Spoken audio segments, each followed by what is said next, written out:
अस्सलाम वालेकुम। Welcome to इमरात। दोस्तों, दो अहम टॉपिक्स पर बात करने जा रहे हैं। पहला बात करेंगे कि पाकिस्तान ने ऑफिशियली रिएक्ट किया है कि किस तरह अमेरिका और इंडिया के दरमियान ये जो डिफेंस डील्स की बात हो रही है, उसके साथ साथ खास तौर पर कुछ टेररिज्म को लेकर भी बात हुई है और इसे डायरेक्टली लिंक किया जा रहा है इस F-35 डील के साथ कि पाकिस्तान इसके बाद एक बड़ी मुश्किल में आने वाला है। सेकंड बात करेंगे कि 15 फरवरी को मीरान शाह में एक बहुत बड़ा टेररिस्ट अटैक होता है जिसमें पाकिस्तानी कैजुअलिटीज भी होती हैं एज वेल एज काफ़ी टेररिस्ट भी मारे जाते हैं।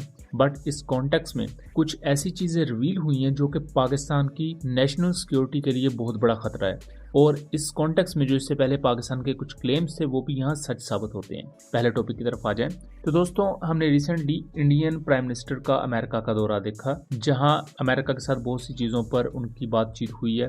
10 साल की स्ट्रेटेजिक कोऑपरेशन की बातचीत हुई है डिफेंस सेक्टर में, एज वेल एज जो बायलैटरल ट्रेड है उसको बढ़ाने की बात की गई है। अमेरिका ने इस चीज़ पर भी जोर दिया है कि इंडिया अमेरिका से डिफेंस इक्विपमेंट भी खरीदे, LNG वगैरह भी खरीदे, जो कि इससे पहले इंडिया रशिया से खरीदता रहा है। और इसी कॉन्टेक्स्ट में अमेरिकन प्रेसिडेंट ट्रंप ने यहां तक कह दिया कि इंडिया के लिए F-35 स्टेल्थ एयरक्राफ्ट खरीदने के लिए राह हमवार की जा रही है। इस पर पाकिस्तानी फॉरेन ऑफिस ने US इंडिया जॉइंट स्टेटमेंट में जो पाकिस्तान स्पेसिफिक टेररिज्म का रेफरेंस दिया गया था उसको रिजेक्ट किया है और बेसिकली इसे एक यूनिलैटरल मूव कहा है कि जहां पाकिस्तान का मुद्दा सुने बगैर अमेरिका ने ये जॉइंट स्टेटमेंट रिलीज की है।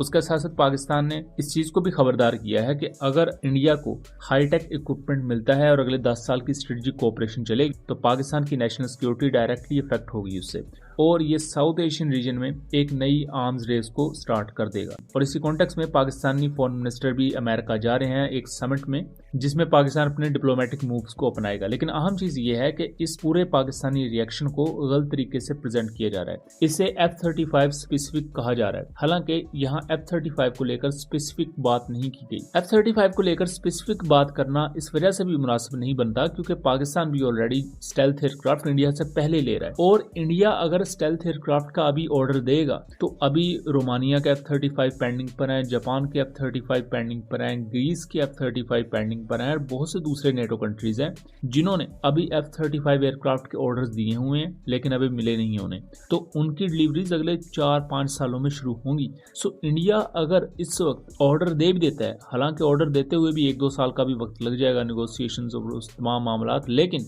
अगर फर्ज करें अभी भी वो ऑर्डर दे देता है तो फिर भी अगले 4-5 साल लगेंगे डिलीवरीज शुरू होते हुए भी। सो इस कॉन्टेक्स्ट में डायरेक्टली F-35 को लेकर पाकिस्तान का रिएक्ट करना मुनासिब ही नहीं बनता था और पाकिस्तान ने किया भी नहीं है।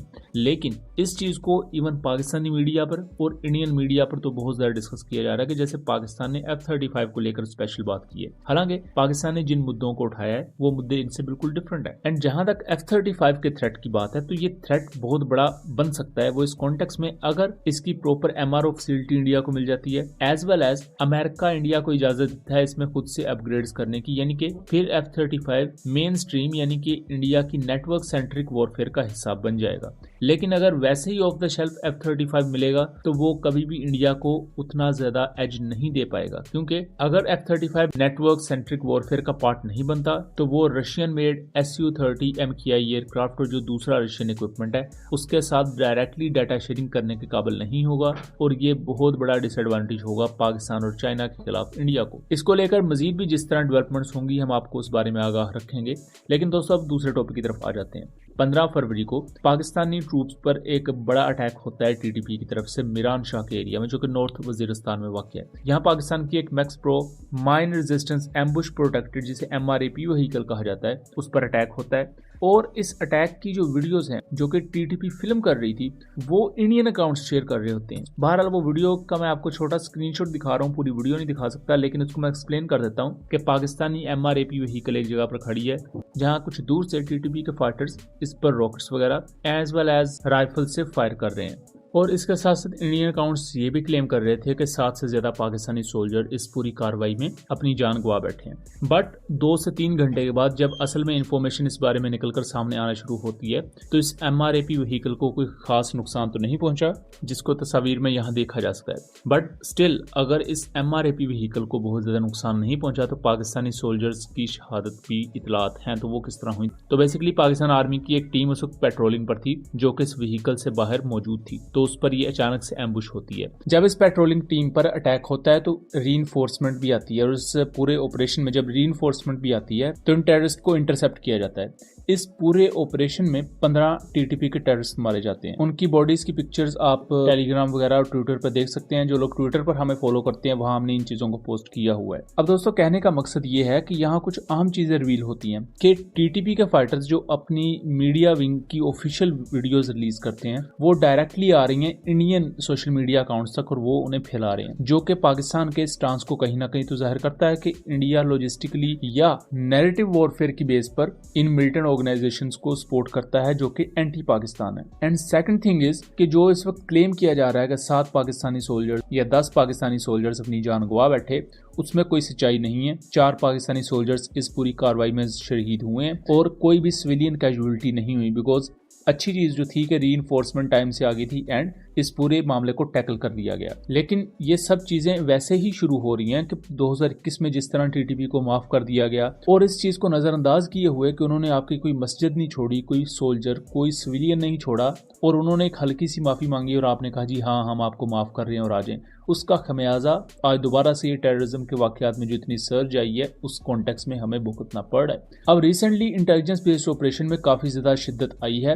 हरनाई के एरिया में भी बीएलए के खिलाफ काफी कार्रवाइयां हुई हैं। उसके साथ साथ मीरान शाह में होने वाली कार्रवाई के अलावा भी जनूबी वजीरिस्तान में लद्दाख एरिया पर एक कार्रवाई हुई जिसमें एक टेररिस्ट मारा गया जबकि एक और गिरफ्तार हुआ है और उससे वेपन्स वगैरह भी बरामद हुए हैं जिसकी पिक्चर्स आप यहाँ देख सकते हैं। सो ये जो गोरिल्ला वॉरफेयर है या जिसे अनकन्वेंशनल वॉरफेयर कहते हैं, इसमें चूंकि हिट एंड रन को एग्जीक्यूट किया जाता है तो जो रेगुलर फोर्सेस होती हैं उनको नुकसान काफी होता है, जैसे कि एमआरएपी व्हीकल है और पेट्रोलिंग टीम जो उसके करीब ही पेट्रोलिंग कर रही है उसको एम्बुश किया जाता है। और यही चीज इस वॉर ऑन टेरर को और ज्यादा खतरनाक बना देती है क्योंकि यहाँ कोई आपका खुलम खुला एनिमी बैठा नहीं होता जहाँ आपको पता हो कि उसकी फ्ला इंस्टॉलेशन है और हमने वहां जाके अटैक करना है। बट स्टिल ये एक बड़ा और कोऑर्डिनेटेड अटैक था जिसे सेफली ये कहा जा सकता है कि बेहतर तरीके से रिपल्स कर दिया गया, क्योंकि अगर इतना सख्त और दंदान शिकन जवाब ना दिया जाता तो कैजुअलिटीज 4 से भी ज्यादा हो सकती थी और इसमें ऑब्वियसली सिविलियन कैजुअलिटीज भी हो सकती थी क्योंकि एरिया सिविलियन इलाकों के काफी करीब वाकया था। सो दोस्तों ये था एक एनालिसिस। उम्मीद करता हूँ चीजें क्लियर रही होंगी। वीडियो पसंद आई हो तो इसे ज्यादा से ज्यादा शेयर कीजिएगा एंड चैनल को सब्सक्राइब कीजिएगा। मिलेंगे अगली वीडियो में, तब तक के लिए